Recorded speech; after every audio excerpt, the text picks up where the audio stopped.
How's it going, people? Welcome back to the channel and welcome to another video. I have done BMWs, I've done Porsche, and I've done Mercedes dream cars. Now it's time to have a look at Jaguar dream cars. All 8 of these cars are Jags that are either future classics or existing classics that you can buy for under £30,000 or thereabouts. They start around £6,000 and go up to 30k, so something in here for quite a lot of people. Any other brands you'd like me to do, let me know in the comments down below. I know you will, you have been in the last few videos, and I've got a few brands that I think I might do in the future. Don't forget I'm in the UK, so prices in other countries may differ, and don't forget that whenever you buy any second-hand car, maintenance, repairs, insurance, and all that good stuff is important to remember. If you enjoyed this video, I'd really appreciate a like. It helps the video out quite a lot and helps the channel out too. Last video of the year, I reckon, so yeah, hit the old like button and help me out. And subscribe as well if you're new. Without further ado, let's get into the video.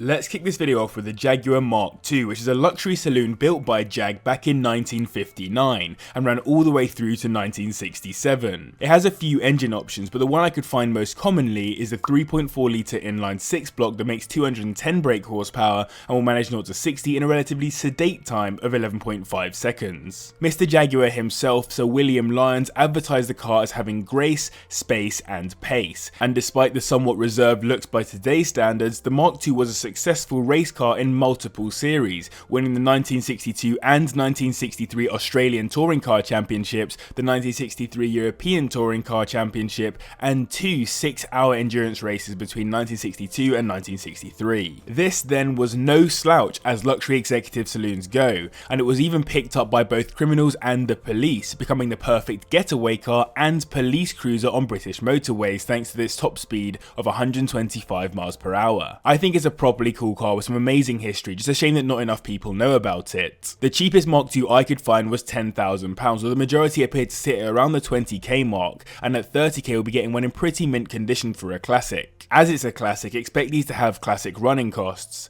Rust is known on these, so do take a look as restoration can be hugely expensive. Oil leaks from the crankshaft, rear oil seal are also expensive to sort out, and gearboxes are also known to have synchro or selector issues as well, so do be wary of this. It's another classic in 7th, although much newer than the Mark II, the Jaguar XJS, which again has multiple engine options such as the 5.3 litre V12 block that makes 266 brake horsepower and does 0 to 60 in 8 seconds. This car was initially released in 1975 and ran through to 1995 with a few modifications over those years and a key facelift in 1991 after Ford took over. It was originally designed using the platform of the XJ that was available at the time, with the idea that Jaguar wanted to compete in the luxury Grand Tourer market. It comes as a convertible and coupe, but in my opinion I would always go for the coupe with these, as you get the most iconic sloping roofline at the rear, which makes these so desirable. That's not to say the convertible isn't also a stunning car though. I also love the properly regal interior on these. It's like they were built ready to become classics. Despite being a certified classic, this is the cheapest car on the list, starting at just £6,000 at the bottom end, while you're looking at some pretty stunning examples when you get to the 20k mark and beyond. As long as it's been looked after, the V12 is known to be a pretty reliable block, and it's very smooth to drive too. Good service and maintenance history with proof is key though. There are known issues with electrics, but there's also plenty of support from XJS owners clubs and forums online. Next up we have a fast saloon built to rival the M5 and E55 AMG, the Jaguar S-Type R, which is a 4.2 litre supercharged V8 that makes 400 brake horsepower and manages 0 to 60 in 5.3 seconds. In terms of design, it's somewhat reminiscent of the Mark II I mentioned before, but obviously modernised pretty significantly. The front end in particular is designed to be similar to many classic Jags, but the S-Type R is a step above any other S-Types and is hugely capable considering it's supposed to be an executive saloon,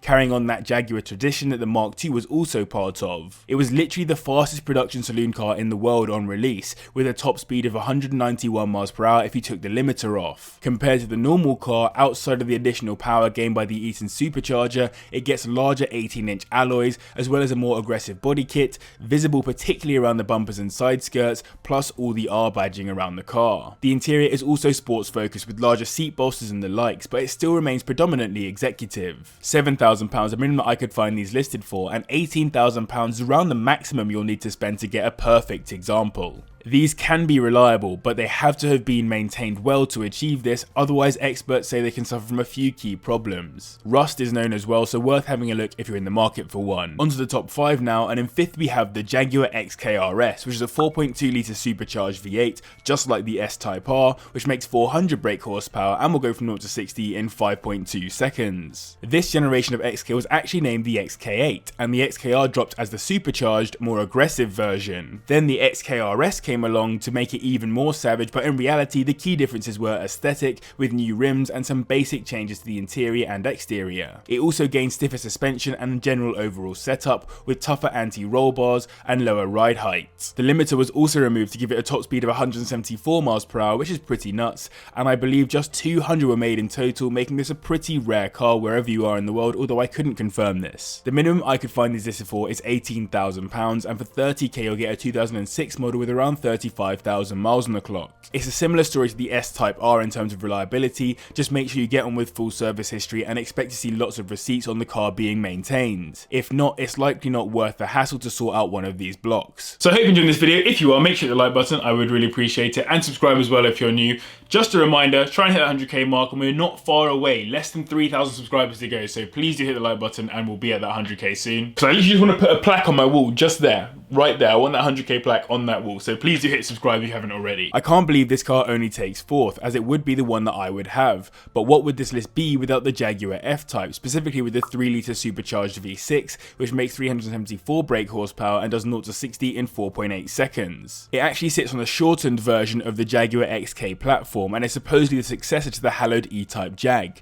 and given its mostly positive reception since its release back in 2014, it's definitely a contender for future classic status. It comes as both the coupe and convertible, and again it's another one that I would personally prefer in coupe spec, as that long fastback roofline really does it for me. A key focus of the F-Type was on sound, and both the V6 and V8 are known to be excellent sounding cars with a lot of bite to the noise. The V8 obviously sounds more savage, but the V6 is definitely up there. The interior is also about as premium as you'll get out of a sporty Jag, and the car just generally still demands attention out on the roads, and considering I've proven you can get pretty decent insurance quotes on these, good fuel economy at 32 miles per gallon, and road tax isn't too bad for an exotic at £340 per year, it could be a cheaper route into exotic ownership. These have sat at around £26,000 minimum for a while now, and for 30 grand you'll get a 2014 model with around 35,000 miles on it. The V6 is known to be a very strong engine too, which is good, with the supercharger causing the most issues. There are also known software errors for the automatic gearbox, so watch out for these. We're finishing this video off with 3 cars that all share 5 litre supercharged V8s. In this case it's the XKR, which makes 502 brake horsepower and will do 0 to 60 in 4.6 seconds. This also came with the 4.2 litre supercharged V8, just like the predecessor I spoke about at number 5, but of course it would be lovely to get that 5 litre block for the extra power and performance. It's a lovely looking car in my opinion, with an exterior inspired by the classic E-Type Jag, but updated to the modern era, and an interior that's focused on being a luxurious place to be, considering this is ultimately supposed to be a luxury Grand Tourer. There is the more savage XKR-S for this generation too, but it's sadly a bit too expensive for this video, though it only had an additional 40 brake horsepower and a few other tweaks to make it a bit more sports focused. These are listed for around £15,000 at the bottom end, and for 30k you'll get a low mileage 2010 model. There are some known issues with this block, and some are a result of failing temperature sensors. In fact, many of the issues take place around the cooling and thermostat system, as well as the water pump and timing chain. In second, it's the luxury beast that is the Jaguar XJR, with its 5 litre supercharged V8 that makes 542 brake horsepower and does 0 to 60 in 4.4 seconds. So even though it sits in the full-size luxury car class, in 2013 Jaguar introduced the R as the performance version of the car, again in line with that Jag mentality of making fast luxury saloons. It comes as both a short and long wheelbase version, same as the standard XJ, but everything else was modified for slightly more performance, from the automatic gearbox getting new tuning to the splitters being redesigned for better aerodynamics. But that focus on sportiness doesn't take away from the interior, which remains basically the most luxurious in the Jaguar lineup. I particularly like the massive center console with the large screen in the dashboard, and I think the diamond stitch seats are pretty cool too. These start at around the £26,000 mark, and for 30k you'll get a 2014 model with around 80,000 miles on it. Crazy that the value has held around the same as the F-Type. There are some known problems with batteries draining, and some owners have noted water pump failures too. Coolant pipes have been known to crack too, so look out for this, but the key issue is that block is thirsty according to owners. Taking the top spot in this video is the hugely rare Jaguar XFR-S, which has that 5 litre supercharged V8 making 542 brake horsepower and taking it to 60 in 4.4 seconds, matching the XJR exactly. The only reason I put it in at number 1 is because it's arguably the more desirable and rarer car to own, but feel free to disagree on the desirability point. On release, it was the single fastest Jaguar saloon available, and considering the XF is a descendant of the S-Type, it still rivals cars like the M5 and E63 AMG. It has that more aggressive body kit, most notably the massive rear wing that has a genuine aerodynamic benefit for the car with a 68% reduction in lift, which is also pretty cool. And on top of that, it's also wider and stiffer than the standard car to squat down to the road more and handle that bit better. This is a certified super saloon, with just 200 being made in total, so it's also incredibly rare. Though it maybe hasn't caused a massive stir, it's pretty cool to actually see in person, and is about as savage as you'll get without getting a Project 8.